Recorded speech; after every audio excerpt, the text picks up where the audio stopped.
Aujourd'hui, je vais t'expliquer comment faire pour pouvoir accéder enfin à cette abondance financière dont tu as toujours rêvé. Je ne vais pas te donner d'astuces olé olé pour multiplier tes revenus par 100 en une semaine. Par contre, je vais te dire comment tu peux structurer ton parcours vers l'atteinte de cette abondance financière-là. Parce que effectivement, bâtir une fortune multigénérationnelle ne se fait pas en un seul jour. Alors, il faut vraiment travailler et il faut surtout être stratégique dans tout ce qu'on fait. Donc, aujourd'hui, je vais te montrer comment faire pour pouvoir parler un jour de millions lorsque tu évalues ta valeur. D'accord?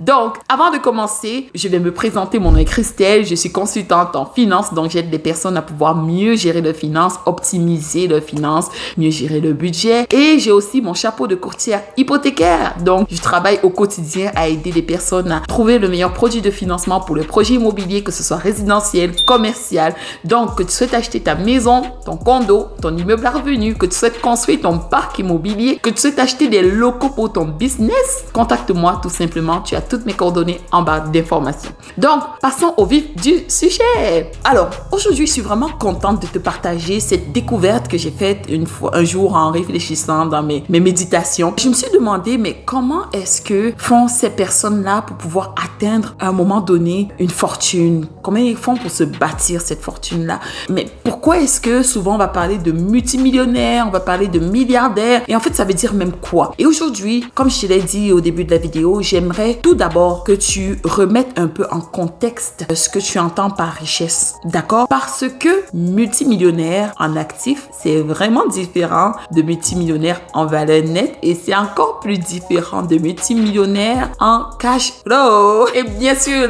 le Saint Graal, c'est d'avoir plusieurs millions qui rentrent dans son compte bancaire en cash flow. Mais est-ce que c'est ce à quoi tu aspires?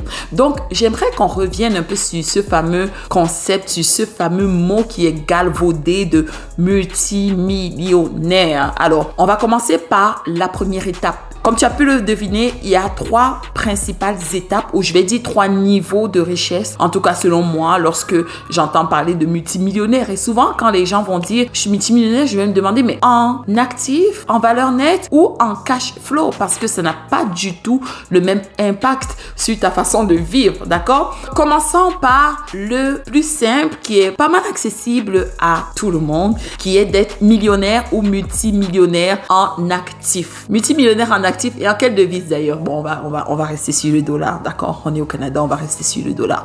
Donc, multimillionnaire en actif, qu'est-ce que ça veut dire et qu'est-ce que ça implique? En fait, être multimillionnaire en actif, ça peut être simplement que tu es propriétaire de ta maison qui vaut 1 million. Tu es propriétaire de plusieurs biens immobiliers qui valent plusieurs millions. Et crois-moi, c'est très accessible au commun des mortels. C'est accessible à toi, c'est accessible à moi, c'est accessible à plusieurs personnes. Au quotidien, j'aide des personnes que j'accompagne là à pouvoir obtenir des biens immobiliers. Peut-être tu m'as déjà entendu parler du couple que j'ai pu accompagner en l'espace d'1 an qui ont acquis 3 biens immobiliers, on va dire. Parmi ceux-là, il y avait 2 immeubles à revenus et qui ont pu développer un parc immobilier de pratiquement 2 millions à l'espace d'1 an en mettant à peine 100 000 $ de mise de fonds. Donc oui, c'est possible de pouvoir accéder à un actif de plusieurs millions, du moins au Canada. Pourquoi? Grâce à l'immobilier, grâce au pouvoir de l'effet de levier que représente l'immobilier au Canada et en Amérique du Nord en général, grâce au système d'endettement. C'est ça la clé en fait. Quand on dit actif, la personne peut être multimillionnaire en actif, mais être super endettée. Donc,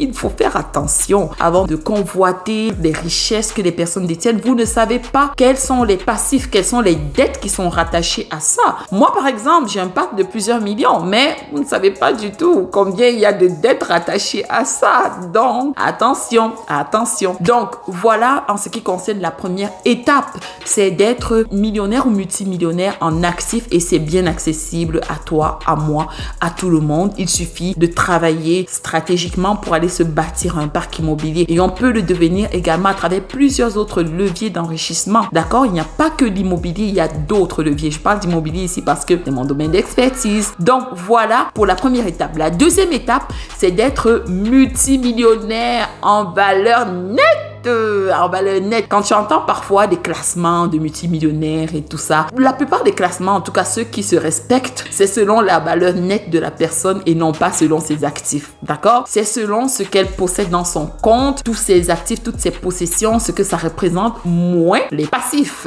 qu'elle détient, également les dettes qu'elle détient, les emprunts hypothécaires, les prêts bancaires, les prêts pour lancer les entreprises. Il y a toutes sortes de dettes qu'il faut déduire. Et donc, bien sûr, ce n'est pas évident à tout le monde d'accéder à une valeur nette de plusieurs millions de dollars. Mais une fois de plus, c'est possible. Si tu as commencé avec l'immobilier, qui est la première étape, pour pouvoir accéder à plusieurs millions de dollars rapidement à valeur nette également, c'est simplement de bien gérer tes finances. Ça va paraître quétaine, mais oui, absolument. Il faut que tu saches gérer ta dette. Il faut que tu saches gérer ta dette. Le plus rapidement tu baisses ta dette et le mieux c'est pour toi. Ou encore, tu peux aller stratégiquement en allant développer d'autres actifs. Ce qui veut dire que ici au Canada, par exemple, on a un système de refinancement. Donc, tu utilises les actifs que tu as déjà comme levier pour aller chercher d'autres actifs. Et donc, qui dit actif, la valeur nette augmente aussi, même si oui, les dettes viennent avec, mais ta valeur nette va augmenter, plus ton parc immobilier va grossir naturellement. Et si tu sais bien investir, bien entendu, l'idéal, c'est toujours d'acheter le bien en dessous de sa valeur marchande. C'est ça l'idéal. Donc, c'est ce qu'on appelle profit à l'achat, ou encore d'acheter le bien en ayant une stratégie bien pensée et très claire, chiffrée, pour pouvoir augmenter la valeur de ce bien-là, augmenter la valeur du projet,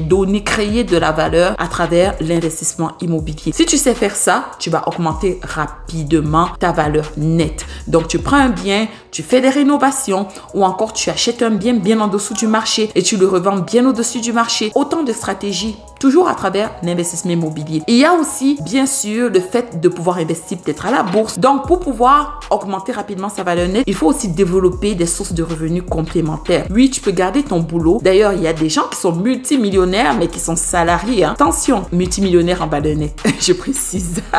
Multimillionnaires en valeur nette et qui sont salariés. Simplement parce qu'ils investissent stratégiquement. Ils vont placer leurs biens, mais en même temps, ils vont placer leur argent à la bourse, dans des petits business où ils sont présents ou partiellement présents et ils continuent d'avoir leur emploi. C'est bien possible. Il faut que tu sois bien proche de tes finances et que tu saches où est-ce que tu t'en vas. Maintenant, passons au troisième niveau qui est multimillionnaire en cash flow. Je pense que on y aspire aussi. Est-ce que tu y aspires? En tout cas, moi, j'y aspire. Je l'avoue, j'aspire à cela. Et est-ce que je suis déjà rendu à ça? Non, pas encore. Mais on aspire à ça. Et être multimillionnaire en cash flow, c'est simplement d'avoir du cash flow qui rentre dans son compte à chaque année, à chaque semaine, à chaque mois. C'est d'avoir une source de revenus qui permet d'aller chercher ces millions-là. Et on s'entend que c'est pratiquement impossible d'être multimillionnaire en cash flow si tu es seul dans ton entreprise. Et j'ai même parlé d'entreprise, ce qui implique, c'est pratiquement impossible d'être multimillionnaire en cash flow si tu es salarié. Ça, on va se l'avouer. On va se l'avouer. La plupart des personnes qui ont des postes très stratégiques dans des grandes institutions financières, parfois il y en a qui ont des bonus très très juteux.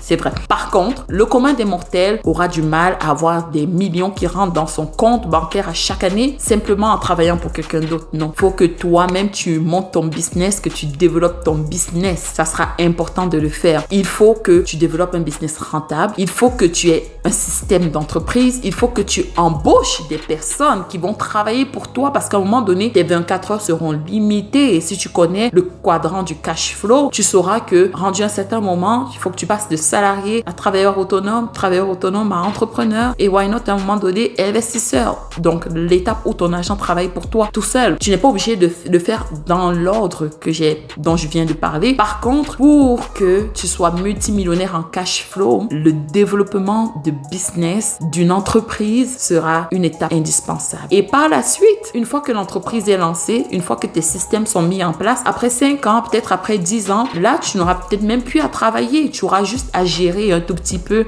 un petit 4 heures par semaine, une journée par semaine, 2 journées par semaine et tout ton système travaille pour toi et l'argent rentre et tu utilises une bonne partie de cet argent pour investir encore dans la bourse, dans les placements immobiliers, dans tout ce que tu veux. Donc, tu auras compris que dans cette troisième étape, il faut que tu vendes quelque chose. Il faut que tu offres un service, que tu vendes un produit et idéalement que tu vendes un maximum de personnes pour pouvoir créer cette amplitude-là et avoir des cash flows, des sources de revenus de partout parce que un restaurant local idéal aura peut-être du mal à faire croître rapidement son chiffre d'affaires versus un restaurant qui fait des mets peut-être surgelés et qui est capable de livrer à travers le monde. J'exagère peut-être, mais tu comprendras que pour que tu lances une entreprise qui te génère des multiples millions en cash flow, il faut aussi que tu puisses toucher des millions et des millions de personnes. Il faut que ton produit soit rentable. Il faut que tes produits se vendent comme des petits pains. Il faut que tu développes tout un système de marketing, de communication. Il faut que tu aies des employés, des ressources humaines. Il faut que toi-même tu aies de bonnes aptitudes managériales. Il faut que tu aies un bon leadership. Il y a beaucoup de choses que tu dois travailler sur toi. Donc, en résumé, si à un moment donné, tu regardes les autres avoir du succès et tu te demandes, mais comment est-ce qu'ils font?